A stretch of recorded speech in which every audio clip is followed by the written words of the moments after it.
So our yarn artist for this tour is Mary from 29 Bridges Studio, and she created a really excellent behind the scenes video for us. And then after that, we're going to get to talk to Mary ourselves.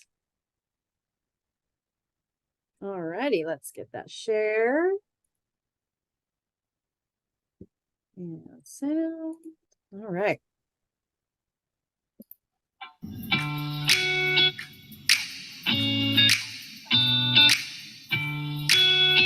Hello, I'm Mary Heron. Welcome to 29 Bridges Studio. We're located in Maryland, just outside of Washington, D.C. And today I'm going to give you a behind the scenes tour of how I dye your yarn and how I created the color that you received as part of your Good Vibes Yarn Tour. Kaden sent me this gorgeous inspiration picture. There were so many beautiful colors in it. I knew I would start with blue and green, but I wanted to get at the depth of this image. And so I used a color palette generator to get me some more information.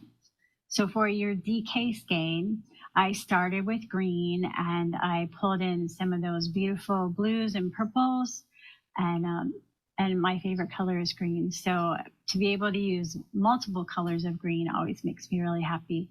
And then there was this little touch of kind of a rusty color in that lower left-hand corner. So I grabbed some of that for the DK skein. For the Surrey skein, I went for that purple and blue, and then put the greens on top of it and deepened it with more purple and blue. So there's some really beautiful parts of that skein that I'll show you in a minute. And here are a few of the test skeins.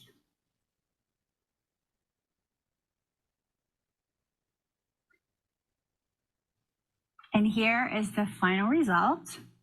We've got the Atoll DK skein with greens and lots of greens and purples and blues and a little bit of rust. And the Surrey skein called Sirens. And that's a lot of purples and blues, a little bit of green. And here they are opened up. And we dyers geek out over all these speckles. So lots of speckles on Atoll. And it started with a green base color and lots of purple and more green on top of it. And here's the rust I was talking about. And for Sirens, the greens and purples, and then this beautiful spot where the greens show up here, my favorite spot. So next, I'm going to give you a little tour of my studio. And dyeing is messy business, so please excuse my mess. So here's a quick tour of my little studio, which is also our garage, but I've taken over the entire thing. We've got quite a thunderstorm going on outside.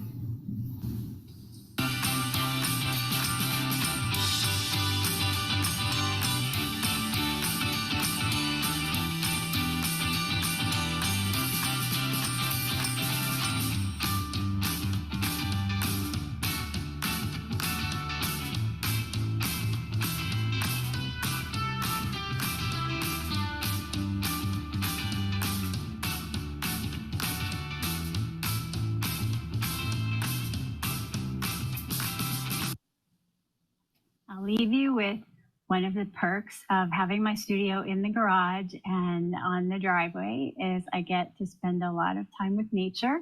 And these are just a few of the gorgeous specimens I captured this year. I love the toads. They come and hang out by the warm pots at night, and in the fall, they're super cute. But thank you for coming. I hope you enjoy your yarn, and I can't wait to see all of the snoods that you make with Cadence's beautiful pattern.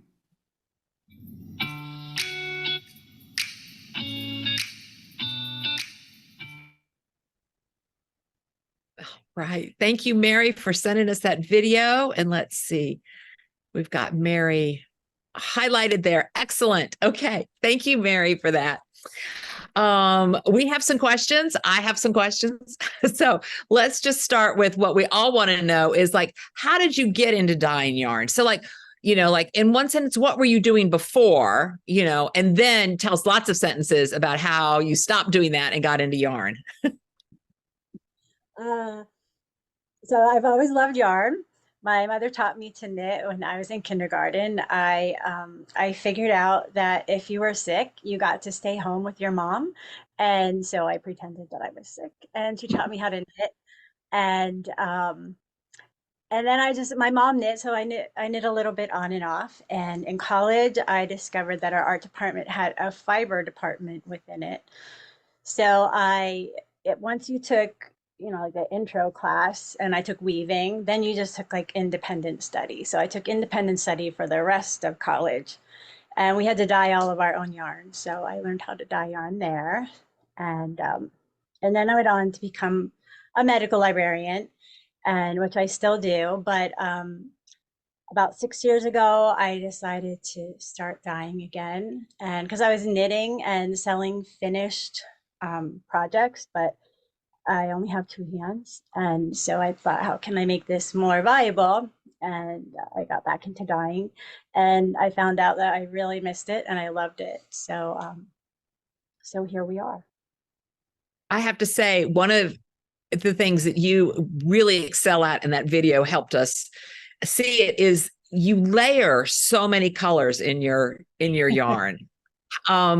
How do you do that? I mean, without giving away the extra secret sauce, but your yarns in particular, for my eyes, seem to have more layers than most.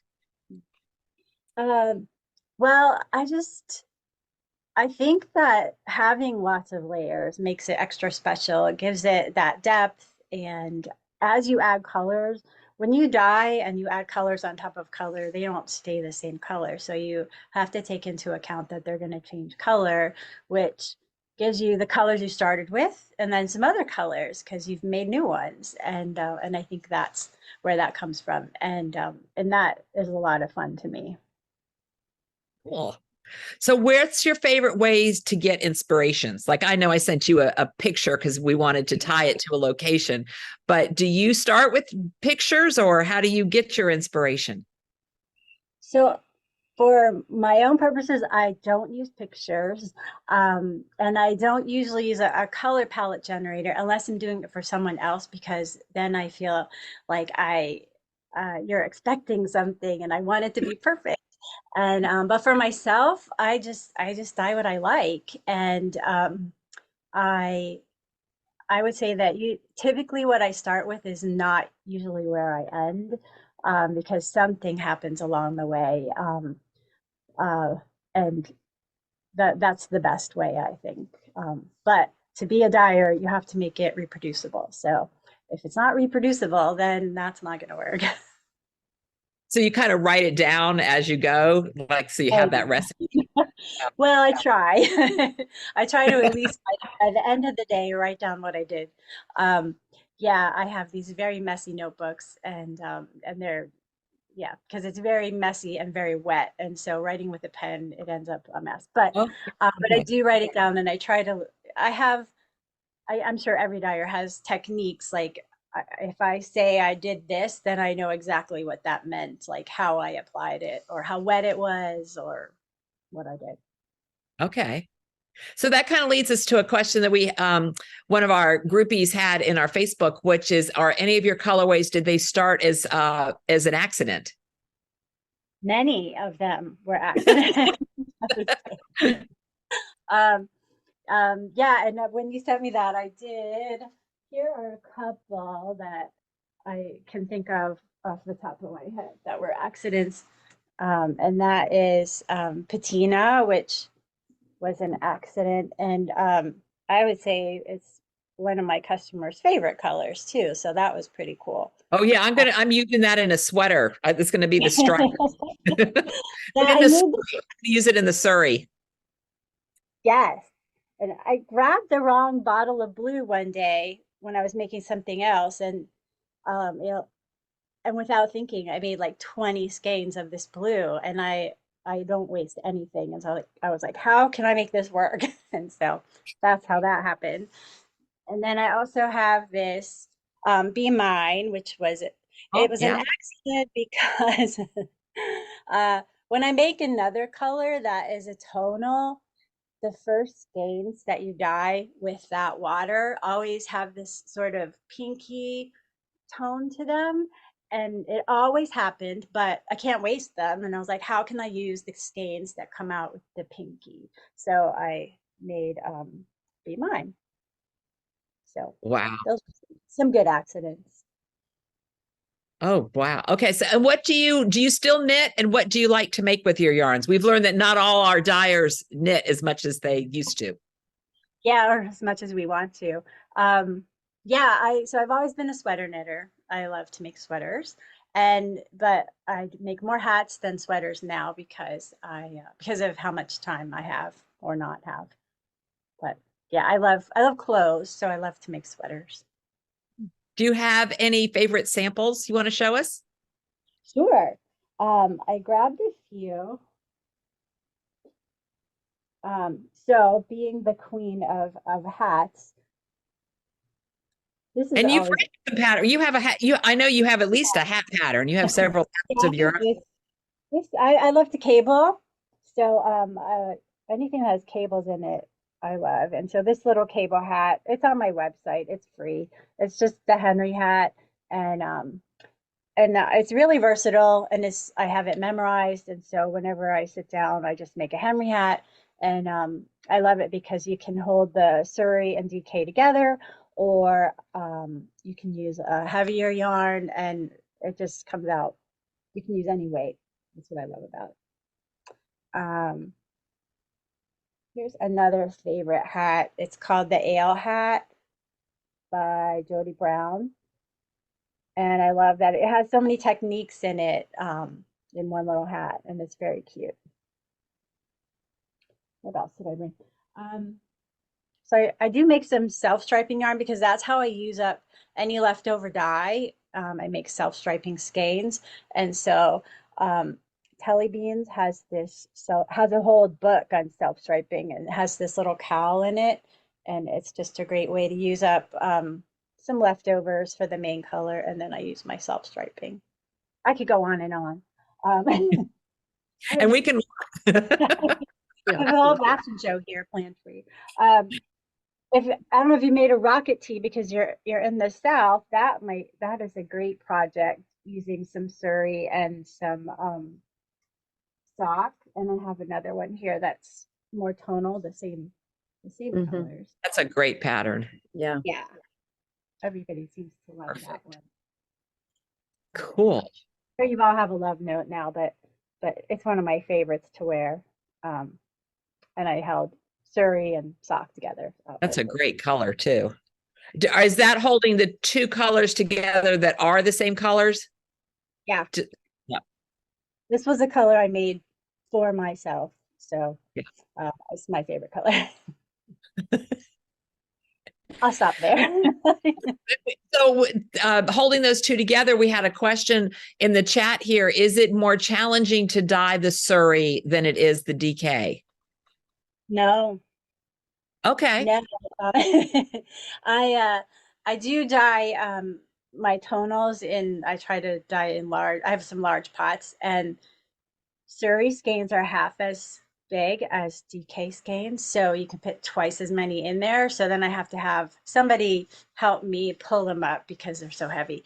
But no, Surrey's not hard to dye at all. And I like with a solid, it's going to come out the same. But I like when you speckle them because they look so different. It's fun. Yeah. It's fun to see how they take the dye differently in there. Yeah. Cool.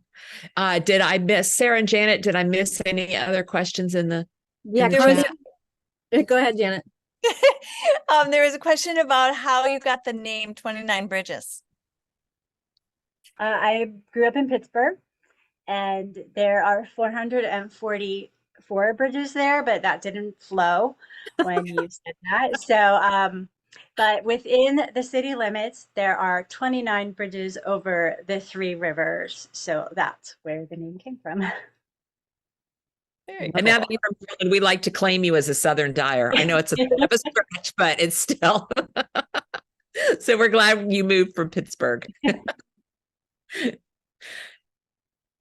Sarah, is that the same question you were going to ask? Yes, it was. Oh, well, thank you, Mary. It's such a treat Thank for you you. to take time out. And Mary has topped us off. Her box came yesterday. And so we have it up online. And so thank you for that too. Yeah, I might have to plan a new project out of that box of yarn. Well, this was so fun. Thank you for having me. You're welcome.